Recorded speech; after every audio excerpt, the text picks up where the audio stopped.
So basically what we've been doing, what today you mean, or from the start of the course, from the start? So basically what we've done, we've done a horseshoe. Everybody's painted a horseshoe. And that went really, really well. And that was the start of it. So they were using very simple folk art techniques like dotting and flicking to create a horseshoe.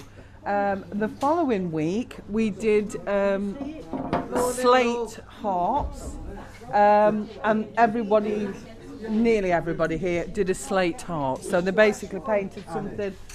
This one's not finished yet, but it's an example what you can actually hang on your Christmas tree if you want to. And again, we were using the rose techniques. It's roses and castles.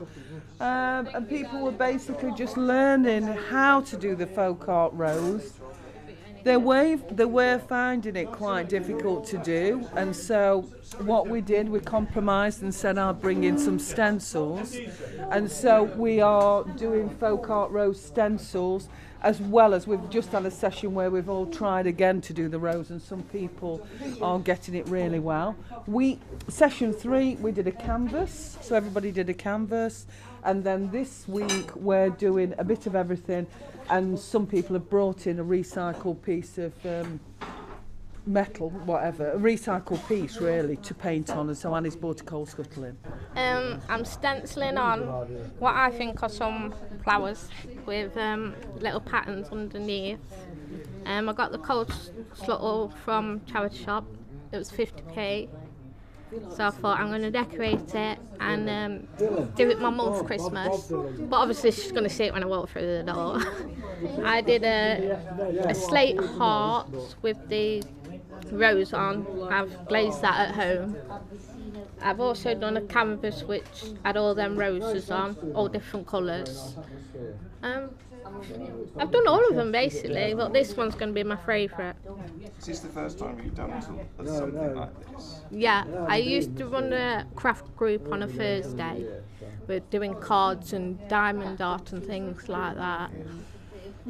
But then Deborah came and done this, say if we wanted to try and do this, and yeah, so far it's kicked off. How do you think you might use, so when Deborah's gone or she's not doing the workshops anymore, do you think you might continue this? I might, yeah. I mean, my dad's asked me what I want for Christmas, and since I've done this, I'm like, yeah, I might want some of them, some paints, and then I'll probably go to charity shops where it's cheap to find some. Have you got any other more ideas of some upcycling things you might do from charity shops? Yeah. What ideas have you got? To decorate stuff and give them to people for Christmas, birthdays. Because I think, it might sound cheap, but I think making things for people is better than just buying it from a shop where it's really expensive. But I think making stuff for people is special. Looking at the horseshoe now, and it's been scrubbed down. These come in a bucket of mud, so it takes me a long time to get these prepared, and then people paint whatever colour they want to, for the base coat, with a round brush. Always use a round brush with folk art. I'll get you a bit of a bigger brush for that one as well, and then basically they start off with the chosen base coat in enamel. It can be acrylic, but like I say, enamel is waterproof. So if you're going outside with it hanging on the side of your shed or something like that, then enamel's best. So what I would say to everybody now at this point is start off with that, and then I would come back to you and show you some dotting techniques, or to do a little daisy like that. So obviously you haven't got a lot of space, but what we did when we did our horseshoe, and I'll show you this, I'm just going to take my glasses off. This has sections to it, so even though it's just a horseshoe, we actually painted it different colours there, and really it's all about design. Folk art is about design anyway.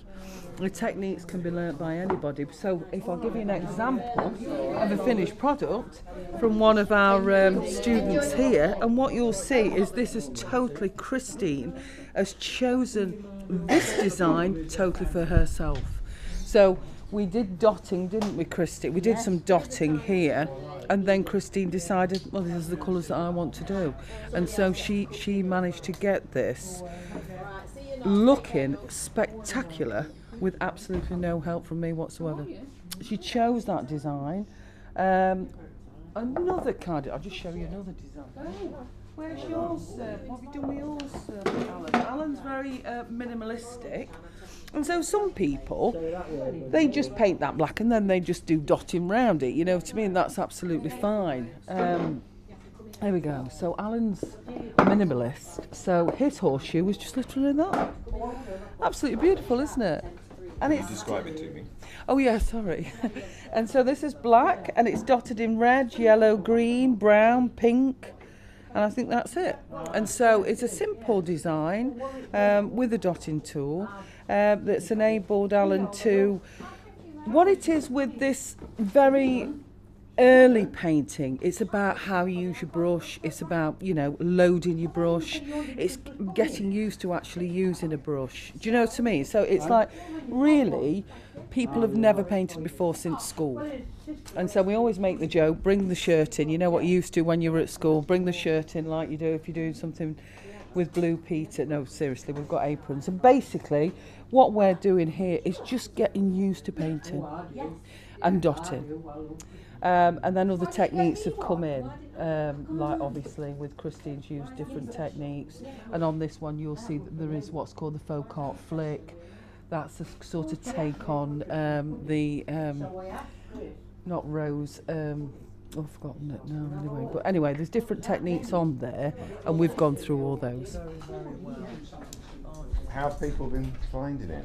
What's it been like? Yeah, quite good. It's very therapeutic. It is very therapeutic, and we might even have it for the Man Club soon. Ah, okay. Yeah. Have you been to every one of them so far? Yes, I have. Yeah. So tell me about the stuff that you've done. Tell me about. Well, I've done a lot of painting. I've done horseshoes, and I've done a love art with flowers on. It was very nice. And it's a lovely place to come to. And have you done this kind of thing before? No. Okay. Only when I was a kid. Right. Oh wow. Okay. So, and I don't know how long ago that was. I wouldn't dare to. No, assume. please don't ask. So what's it feel like, this kind of work? You said it felt therapeutic. Yeah, it's very therapeutic, and the people are really lovely here. It's a nice environment to come to. And so what's the plan for the thing you're doing right now? Well, I'm painting it first, and then we're going to put flowers on it and make it look very artistic. Any particular colours you're going to go? Red, green, yellow. What green should I go What about you, Nathan? What have you done so far? I did a David Bowie on Monday. I also Can you did. describe that to me, please? It's gold with polka dots on the outline, and I also did. I did a folk art rose a couple of days ago, and today I might be doing some leaves on a canvas. And how do you find it sitting down and doing this? I find it very therapeutic, like Dalvin said, and we might even have it on the 9th of January for the Man Club. What does therapeutic mean to you? Relaxing. Yeah. Anything else? No, nothing else. Nice. When you're doing it, what sort of things are you thinking about? No, it's gone. Do you think about anything, or does it kind of give you a bit of a blank mind and allow you to not think? It reminds me to shut off from everything. Yeah. Get all the worries out of my head and paint. Yeah. Brilliant. That's great, thank you. We have really enjoyed meeting each other. We really have. And actually, Val over there, she joined us for one session, a couple of sessions, but she decided she didn't want to do it anymore. She just likes being here. Tell me first of all what you're doing here. I'm just doing the background here. But if I was at home, I'd be painting the sea. No, that's exactly what reminds me of the sky, and I could do that so easy. But it's sort of taking me out of the comfort zone. I've got to paint things that I'm not used to painting, like these these folk art roses. Yeah, I do sit in you're somebody- countryside and So do you're all somebody the... that paints normally? Anyway. Yes, yes. Okay. So Yeah. what's different about this for you? I enjoy doing new things and sitting among people, and it takes my mind off stress of, stressful things. And can you describe, so just because this is like only audio, nobody can actually see what it is that you're doing, could you just describe in real detail for me what you're doing and what your plan is for the canvas you're doing now? I'm doing the background on it right now. So when you say so it's almost like you've got to be talking to someone that has no idea what you're doing, so you need to describe every single thing. Oh, I'm painting a blue background, and when that's done, they've done David Bowie. I'd like to do Michael Jackson if I could. Yeah. And how are you going to do that? Don't know. I've done one painting of him at home, and I've asked people who's that, and they've said Michael Jackson. So it must look like him. And tell me about some of the other things. You've got something on the table there that you've made before. Could you describe that to me and tell me about your experience of doing it? Oh, first time I've ever painted. Oh, hang on. First time I've ever painted horseshoes, but I like it. I did that to kind of look like waves at the start, the sea, waves. And it's got that looks like trees made out of a dot and the sky. But I love painting horseshoes. Well, I like horses, so. And what are you going to do with the horseshoe? Just take it home and put it somewhere. Decoration. And I've done. You have to make sure you put it the right way up, won't you? Yes, put it the wrong way up's bad luck. And that I've done that as well. Needs a few leaves. It's about finished. So when you say that, can you tell me what that is? A heart slate, and it's got yellow roses and yellow dots around the edge. It's got three yellow roses in the middle, and yellow dots all around the edge. And I'm going to put some leaves, green leaves on the roses, and maybe some gold in the middle of the roses. Brilliant, lovely, thank you. Okay, you're welcome. What's been your favourite? Here, painting the horseshoe. Did you say painting the horseshoe has been my favourite thing? Painting the horseshoe's been my favourite thing. How many are you going to do? I think we're going to do 6 here, and then I'm going to do one at the drug and alcohol place in Ripley. So I'm just going to do one voluntary up there.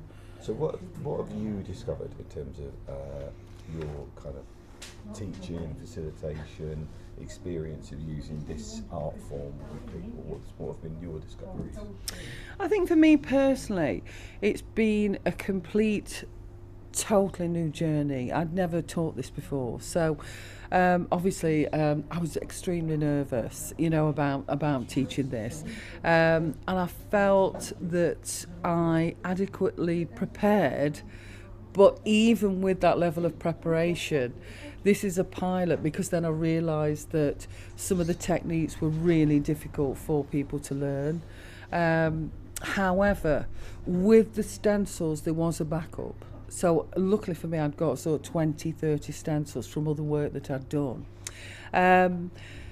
I also found some of the things that we did, like the horseshoe painting, the dotting, the early stuff on the first session.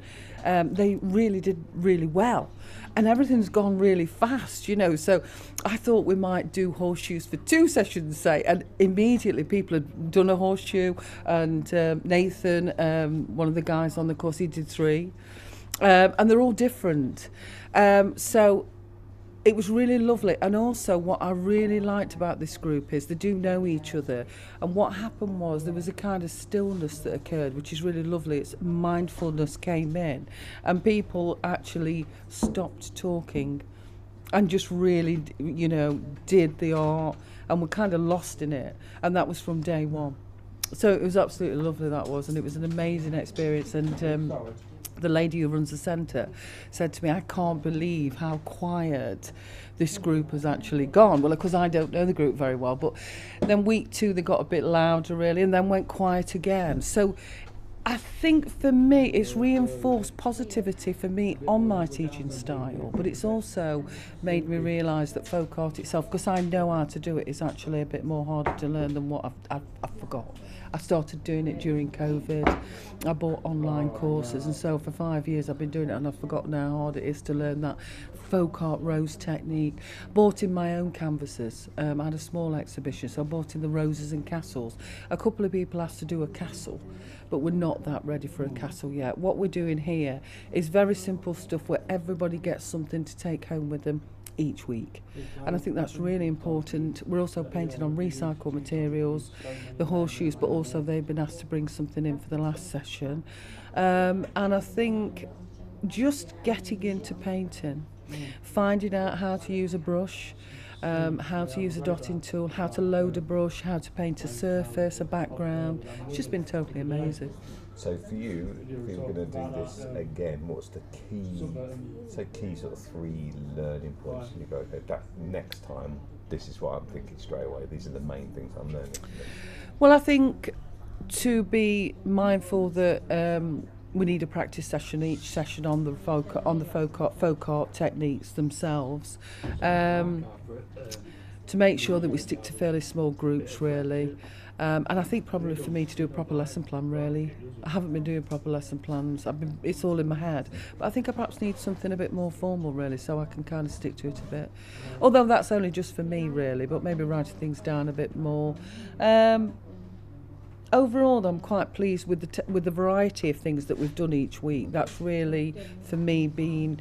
and the fact that people have stuck with it and produced a different thing every week. So the learning curves are there, but also I think I can build on the positivity of what's happened as well. What's been the biggest sort of surprise or takeaway for you for the whole thing? I think the fact that I've enjoyed it. It's been nerve-wracking, but I personally have really enjoyed this. And also, this is me getting paid, and not much, as we know, but this is me discovering, turning a hobby into something different. So I've taught things before, personal development, I teach that, but I've never taught folk art. So for me, that's the biggest thing ever. I want to carry on doing it now, you see. And other groups have asked me if I'd like to do it. So we'll be moving into what was originally going to be the first group, which is the Derbyshire Recovery Partnership, working with people recovering from drug and alcohol problems and doing something for them along these lines.